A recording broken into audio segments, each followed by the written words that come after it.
Salut à tous, c'est Baptiste de Ligne Jaune. Aujourd'hui, je me retrouve à Offranche Festival. Je suis accompagné de Soldat Louis. Ça va bien? Très bien. Est-ce que vous pouvez vous présenter, du coup, pour les personnes qui ne vous connaissent pas? Soldat Louis, c'est moi qui ai le bonnet. Voilà. C'est moi qui chante le plus fort et c'est moi qui ai la plus grosse guitare. C'est pour ça qu'on m'appelle le patron. C'est une connerie. Ça fait combien de temps que vous faites de la musique? En dehors de Soldat Louis? Ça fait depuis l'âge de 16 ans que je fais de la musique. Et je viens d'avoir 70. Je vais pas faire le calcul, Et voilà. mais je vois à peu près. Le Soldat Louis a été créé en quelle année? En 87, et le premier album sorti en 88. Vous vous attendiez à être encore présent quand vous avez commencé? Tout à fait, parce que j'avais déjà fait de la musique pendant 15 ans avant et on n'avait pas l'intention de s'arrêter d'aussi bon chemin. Puis le but aussi de cette aventure, quand on a commencé à écrire les chansons, c'était des chansons qui étaient faites pour être partagées avec le public. Et bien sûr, on avait l'intention de se faire connaître par l'intermédiaire de la scène. Il se trouve qu'il y a eu ce titre du Rhum des femmes qui a un peu télescopé notre aventure, mais ça ne nous a pas empêché de faire de la scène dès le départ. Et bien sûr, comme on n'a jamais quitté le public nous a jamais quittés non plus. Qui vous a inspiré au début? Il y avait déjà des gens qui avaient fait un petit peu le rapprochement entre la culture un petit peu traditionnelle bretonne, comme Stevel et Ryan aussi, bien sûr. Et puis, nous, on avait dans l'idée de mélanger la guitare et la cornemuse au départ. Mais alors après, en s'inspirant un peu du langage maritime, parce qu'on est natifs tous les deux, Gary et moi, de l'Orient, et qu'on a un tas de potes qui vivent des métiers de la mer. Et puis, bon, à force de leur entendre raconter leurs histoires, ça nous a donné des idées.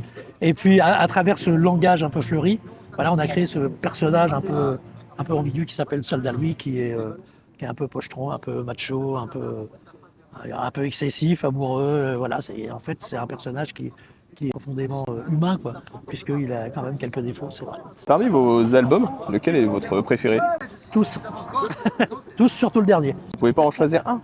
Non, c'est difficile de choisir. À chaque fois qu'on fait un album, on est toujours fiers de notre production. Si on met 2-3 ans à les écrire, on écrit des fois 30, 35 chansons. On va en garder qu'une dizaine, une quinzaine.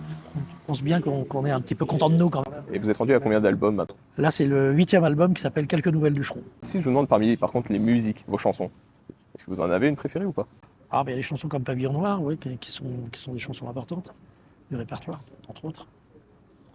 Vous avez déjà réalisé des collaborations avec d'autres groupes? Ouais, avec Shane McGowan, Sinead O'Connor, David Spillan, Hugo Frey, Cabrel et plein d'autres artistes en fait. Et Renaud évidemment. Comment ça se passe une collaboration avec vous? C'est simple, hein. On décide de faire un album, par exemple là c'était sur un album qui s'appelait VIP, Very Intime Photo, où on a appelé différents artistes qui nous plaisaient bien, puis qui connaissaient un petit peu l'aventure de Soldat Louis. On leur a proposé de reprendre leurs chansons de Soldat Louis, leurs chansons préférées. Là, il y a eu Beverly Joe Scott aussi, il y a eu Cap de Viel, Patrick Verbeek, Antoine, Francis Lalanne. Et puis la dernière collaboration qu'on a fait, c'était avec un chanteur plutôt opéra, Vincent Niclot. Avec qui vous aimeriez collaborer? Je sais pas, Keith Richards, Mick Jagger, peut-être ACDC, ça plairait bien. Est-ce que vous vous souvenez de votre toute première scène?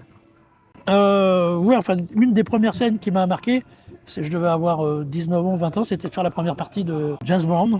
C'était sur un festival, en fait, nous on jouait avant, eux ils jouaient après, et c'est là que je me suis aperçu que des artistes sur scène, ça n'était pas que de la musique, mais il y avait aussi tout ce côté scénique, chaud, que faisait très bien James Bond. Et voilà, je suis resté un peu scotché, comme je dis. Ça, c'est ce que je veux faire. Voilà, ce côté un petit peu chaud, un peu aussi contact avec le public. Parce qu'on voit beaucoup d'artistes sur scène qui sont assis sur leur chaise et qui jouent. Voilà, et ça me plaisait bien parce que c'était généreux comme spectacle. Est-ce que il y a un lieu, un festival, une salle de concert où vous rêverez de jouer? On les a un peu tous faits. Je crois que la seule qu'on n'ait pas fait, c'est le Stade de France. Vraiment, on a fait Bercy, l'Olympia. Le Stade de France en projet? Non. Ça a failli se faire une fois, mais... Ouais. Est-ce que vous avez un rituel avant de monter sur scène? Oui, un petit rituel, sauf moi, parce que c'est dégueulasse. C'est une petite boisson qui s'appelle le Fernet Branca. Je ne sais pas si vous connaissez ça. C'est une boisson vraiment dégueulasse. Alors on en met un tout petit peu dans un verre comme ça, puis on trinque avant de monter sur scène. Okay. Alors, je suis le seul exempté parce que alors, moi ça me fait... Ouais, c'est vraiment dégueulasse. Actuellement, du coup, vous avez toujours à peu près vécu de la musique? Oui. Qu'est-ce que vous auriez fait si vous n'auriez pas eu la musique? Je me serais démerdé à faire un autre métier, mais bon, j'ai plein de talents différents. Non, je pense que je me serais démerdé. Ouais. Pas de métier bien précis, mais j'aurais trouvé de quoi m'occuper. Okay. Quel conseil vous donneriez à un jeune artiste qui débute? Croire en ce qu'il fait, pas trop écouter ce que disent les autres. Voilà. Et suivre sa ligne. Mais il faut pas oublier, c'est que le rock'n'roll, c'est un métier. C'est une école. Il n'y a qu'un cycle chopeux. God. Pour terminer, quels sont vos projets à venir? Les grandes vacances. En 2026, puisqu'on va faire un break d'1 an. Ça va être la première fois qu'on va arrêter de tourner, puisque ça fait maintenant 37 ans qu'on tourne. Voilà, donc une vraie pause. Et voilà, et on serait capable d'y prendre goût, on ne sait jamais. Est-ce que vous avez un dernier mot à dire? Bah écoutez, à ce soir, pour ceux qui seront là ce soir, ne ratez pas ce passage à Offranche Festival.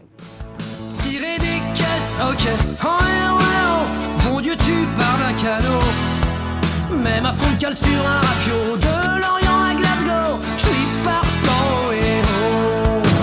Tirer des caisses, ok, oh, ouais, oh. Mon Dieu, tu pars d'un canot. Même à fond de cale sur un rafio. De Lorient